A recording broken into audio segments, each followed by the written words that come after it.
అందరికీ నమస్కారం. Welcome to Bharati TV. Telangana బీజేపీలో ఆవిడ ఫైర్ బ్రాండ్. చెప్పాలన్నది సూటిగా సుత్తి లేకుండా చెప్పేస్తారు. కొడితే మైండ్ బ్లాక్ అవ్వాలని సిరిసిల్ల నుంచి పోటీ చేశారు. కానీ కొంచెం తేడా జరిగి అక్కడ ఓడిపోయిన పరిస్థితి. కానీ ఇప్పుడు తెలంగాణ రాజకీయాలలో ఒక ప్రశ్నించే గొంతుగా ముందుకెళ్తున్నారు రాణి రుద్రమ్మదేవి. మేడంతో మాట్లాడదాం, మరిన్ని విషయాలు తెలుసుకుందాం. నమస్కారం మేడం. నమస్తే అండి. ఎలా ఉన్నారు madam? I'm good, fine, thank you. మీరు ఎట్లా ఉన్నారు? చాలా బాగున్నాను మేడం. మొన్న మీ ప్రెస్ మీట్ ఒకటి చూశాను మేడం. తెలంగాణ పాఠ్యాంశాలకు సంబంధించి ముందు మాటలో సోయి లేకుండా మాజీ ముఖ్యమంత్రి కేసీఆర్ గారు ఫోటో వేశారని చెప్పి మీరు మాట్లాడిన విధానం నిజంగా చాలామందిని ఇంప్రెస్ చేసింది. అంటే ఏది జరిగినా కానీ ప్రభుత్వాన్ని ప్రశ్నిస్తాం అన్నట్టుగా ఉన్న బీజేపీ ఇది ప్రజల వాయిస్గా ముందుకెళ్తున్న పరిస్థితి. ఏం చెప్తారు మేడం? అంటే ఇవాళ ఒక రాజకీయ పార్టీగా, దేశంలో కేంద్రంలో అధికారంలో ఉన్నటువంటి పార్టీగా, రాష్ట్రంలో ప్రతిపక్ష హోదాలో ఉన్నటువంటి పార్టీగా మా బాధ్యత అది. ఇవాళ రాజకీయాలంటే కేవలము ఎన్నికల్లో నిలబడటము, ఎన్నికల్లో గెలవటము, గెలిచిన తర్వాత పదవుల పందారం, పదవుల్లో కూర్చోవటము, డబ్బు సంపాదించుకోవటము, కార్లల్లో పెద్ద పెద్ద కార్లల్లో తిరగటము, ఇది కాదు రాజకీయం అంటే. ఇవాళ రాజకీయం అనేటువంటి దాని రంగు మారింది, రాజకీయం అనేటువంటి దాని విధానం మారింది ఇతర పార్టీల వల్ల. అది కాంగ్రెస్ పార్టీ కావచ్చు, బీఆర్ఎస్ పార్టీ కావచ్చు. కానీ భారతీయ జనతా పార్టీ సిద్ధాంతం అట్లా కాదు. మొదటి నుంచి భారతీయ జనతా పార్టీ పుట్టినటువంటి 42 సంవత్సరాల కాలం నుంచి కూడా దేశం ప్రధానం, ధర్మం ప్రధానం, దేశంలో ఉన్నటువంటి ప్రజల సంక్షేమం ప్రధానం, ఇవాళ దేశ అభివృద్ధి ప్రధానం. So nation first, party next, family last. So ఈ సిద్ధాంతం మీద నడిచేటటువంటి పార్టీ, ఆనాటి నుంచి ఈనాటి వరకు కూడా అదే సిద్ధాంతం పైన నడుస్తున్నటువంటి పార్టీ. మాలాంటి ఎందరో కార్యకర్తలకి ఒక ఇన్స్పిరేషన్ ఇచ్చేటటువంటి నాయకులు ఉన్నటువంటి పార్టీ.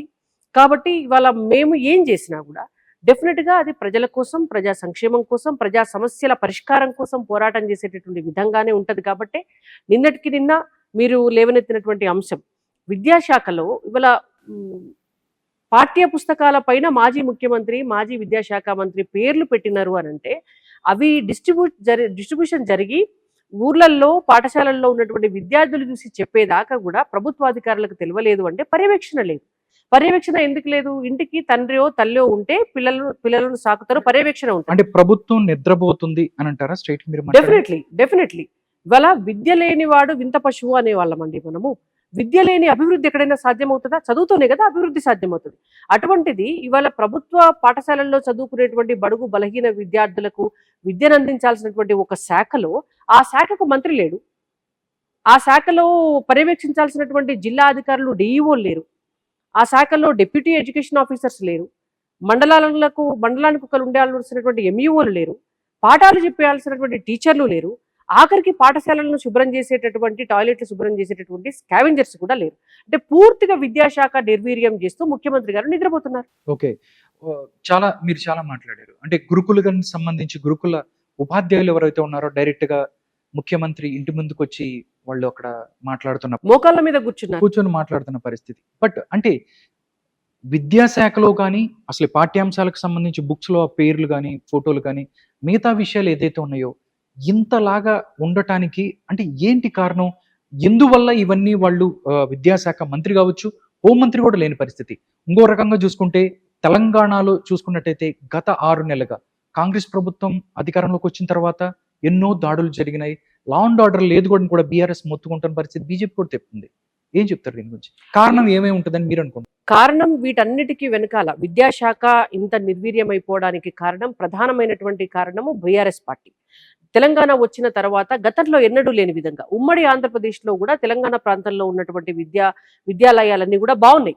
అప్పుడు స్కూల్స్ బాగుండే, అప్పుడు కాలేజెస్ బాగుండే, అప్పుడు ఉన్నటువంటి యూనివర్సిటీస్ బాగుండే. అప్పుడు ఉన్నటువంటి పరిస్థితే ఇంకా మెరుగుపడాలి. స్వరాష్ట్రం వస్తే మా నిధులు పక్క ప్రాంతానికి వెళ్ళిపోతున్నాయి, మాకు రావాల్సినటువంటి బెనిఫిట్స్ మాకు వస్తలేవు, మా ఉద్యోగాలను దోచుకుంటున్నారు, మా తెలంగాణ రాష్ట్రం వస్తే మా పాఠశాలలకి టీచర్ల ఉద్యోగాలు వస్తాయి, మా కళాశాలలకు ఫండ్స్ వస్తాయి, మా విద్యార్థులకు బ్రహ్మాండమైనటువంటి కేజీ టు పీజీ ఉచిత విద్య వస్తుంది, మా రాష్ట్రం బాగుపడుతుందని ఆనాడు మేము కొట్లాడి తెలంగాణ తెచ్చుకుంటే, వచ్చిన తెలంగాణ రాష్ట్రంలో బీఆర్ఎస్ పార్టీ అధికారంలోకి వచ్చిన తర్వాత పూర్తిగా నిర్వీర్యం చేసినటువంటి శాఖ ఏదన్నా ఉందంటే అది నెంబర్ 1 విద్యాశాఖ. ఈ విద్యాశాఖను ఎందుకు నిర్వీర్యం చేసినారు అనంటే పేద బడుగు బలహీన వర్గాల పిల్లలు చదువుకునేటువంటి ప్రభుత్వ పాఠశాలలకు అవకాశాలు ఇస్తే, నిధులు ఇస్తే, అక్కడ పంతులను పెడితే వాళ్ళు చదువుకొని రేపు ప్రశ్నించే గొంతుకలు అవుతారు. వాళ్ళు ఆలోచన పరులు అవుతారు. వాళ్ళు ఆలోచన పరులు అయితే ఇవాళ ప్రభుత్వము చేసేటటువంటి దురహంకార పరిపాలన ఉంది చూసారా, దాన్ని నిలదీస్తారు. నిలదీసేటటువంటి నాయకత్వం తయారవుతుంది. కాబట్టి అది కూకటి వేళ్లతోటి కూడా తొలగించాలి. అసలు ప్రశ్నించే గొంతుకలే తయారు కావద్దు అంటే వాళ్ళకి ఆలోచన రావద్దు. వాళ్ళకి ఆలోచన రావద్దు అంటే వాళ్ళకు చదువు రావద్దు. చదువు రాకపోతే మనం ఇచ్చేటటువంటి కూలీ పనులు చేసుకొని వాళ్ళు బతికేలా తీసుకునే దిశగా వెళ్ళిపోతారు. వీళ్ళు అమ్మేటటువంటి 100 గజాలకు ఒక లిక్కర్ షాప్ పెడితే ఆ మందు తాగడానికి అలవాటు పడతారు. పాన్ డబ్బాలలో దొరికేటటువంటి గంజాయికి అలవాటు పడతారు.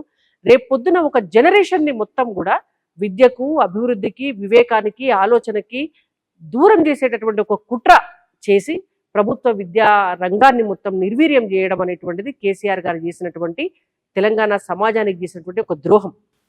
దాన్ని ఇవాళ అధికారంలోకి వచ్చినటువంటి రేవంత్ రెడ్డి గారు కూడా దాని గురించి ఆలోచించకుండా అదే పందాన వెళ్ళటం అనేటువంటిది మాకు చాలా బాధ కలిగించింది. అందుకే ఆ ప్రెస్ కాన్ఫరెన్స్ కూడా పెట్టి వారిని ప్రశ్నించడము, వారికి సూచించడం జరిగింది. లా అండ్ ఆర్డర్ గురించి మేడం, అంటే కాంగ్రెస్ పార్టీ అధికారంలోకి వచ్చిన తర్వాత చాలా దాడులు జరిగాయి, చాలా మంది పేదల మీద దాడులు జరిగాయి అనే పరిస్థితి. ఒకవైపు చూస్తే హోమ్ మినిస్టర్ లేని పరిస్థితి. దీని గురించి ఏం చెప్తారు? అంటే ఎక్కడ కూడా వాళ్ళకి ఎంతసేపు కాంగ్రెస్ పార్టీలో పదవుల పందేరం. ముఖ్యమంత్రి సీటు కాపాడుకోవడం కోసం రేవంత్ రెడ్డి గారు, మంత్రి పదవులు కాపాడుకోవడం కోసం మిగిలినటువంటి మంత్రులు, మాకు మంత్రి పదవి కావాలని మిగిలినటువంటి ఎమ్మెల్యేలు. ఇదే గోల తప్ప ప్రజా సంక్షేమము, ప్రజల రక్షణ, ప్రజల అభివృద్ధి, ప్రజల చదువు, ప్రజల ఆరోగ్యము వీటిపైన వాళ్ళకు దృష్టి లేదు. ఒకే రోజు 6 సంఘటనలు జరగడం 2 రోజుల క్రితం, అది చాలా భయాందోళనకు గురి చేసినటువంటి సందర్భం. తెలంగాణ సమాజంలో ఒక వ్యక్తిని రోడ్డు మీద 10 మంది కలిసి కొట్టి చంపుతుంటే పోలీసులకు ఫోన్ చేస్తే 2 గంటలైనా కూడా రెస్పాన్స్ లేదు అని అంటే ఇవాళ పోలీస్ వ్యవస్థ ఎట్లా నడుస్తోంది? మీరు అన్నట్టుగా హోంశాఖ మంత్రి లేడు, విద్యకు విద్యాశాఖ మంత్రి లేడు, రక్షణకు హోంశాఖ మంత్రి లేడు.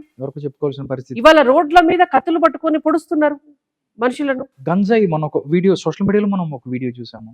గంజాయి దవ్వుతూ ఒక ఇంటి ముందుకు వస్తే ఎవరైనా ప్రశ్నించారు అన్న వాళ్ళని ఆ ఇంటి పెద్ద ఆయన అందరూ కలిసి కొట్టిన పరిస్థితి. ఇంత అంటే శాంతి భద్రతలకు పూర్తిగా విఘాతం కలిగి ప్రజలకు, ప్రజా జీవితానికి రక్షణ లేని వాతావరణం తెలంగాణ రాష్ట్రంలో ఏర్పడ్డది. డెఫినెట్ గా దీనికి ముఖ్యమంత్రి రేవంత్ రెడ్డి గారు మూల్యం చెల్లించుకోవాల్సి వస్తుంది. ఇప్పటికైనా సరే మేమేమంటున్నాము అని అంటే మీ ప్రభుత్వం వచ్చి 6 నెలలే కావచ్చు కాక, కాబట్టి మాకు సమయం కావాలి అని మీరు అడగొచ్చు కాక, తీసుకోండి. మీరు ఇప్పటిదాకా తీసుకున్నారు, 6 నెలల సమయం తీసుకున్నారు కదా, ఇప్పటికైనా విద్యాశాఖ మంత్రిని పెట్టండి, ఇప్పటికైనా హోంశాఖ మంత్రిని పెట్టండి, అన్ని శాఖలు పర్యవేక్షించేటటువంటి ఒక మెకానిజంను పెట్టండి.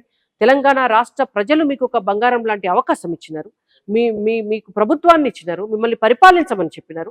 కాబట్టి ఆ బాధ్యతను బాధ్యతాయుతంగా నిర్వర్తించమని చెప్పి మేము డిమాండ్ చేస్తాం. ఓకే, మీరేమో కాంగ్రెస్ పార్టీ అధికారంలో ఉంటే బీఆర్ఎస్ ని టార్గెట్ చేస్తుంటారు, బట్ వాళ్ళు మాత్రం బీఆర్ఎస్ పార్టీకి అదేవిధంగా బీజేపీకి లోపాయకరమైనటువంటి ఒప్పందం ఉంది.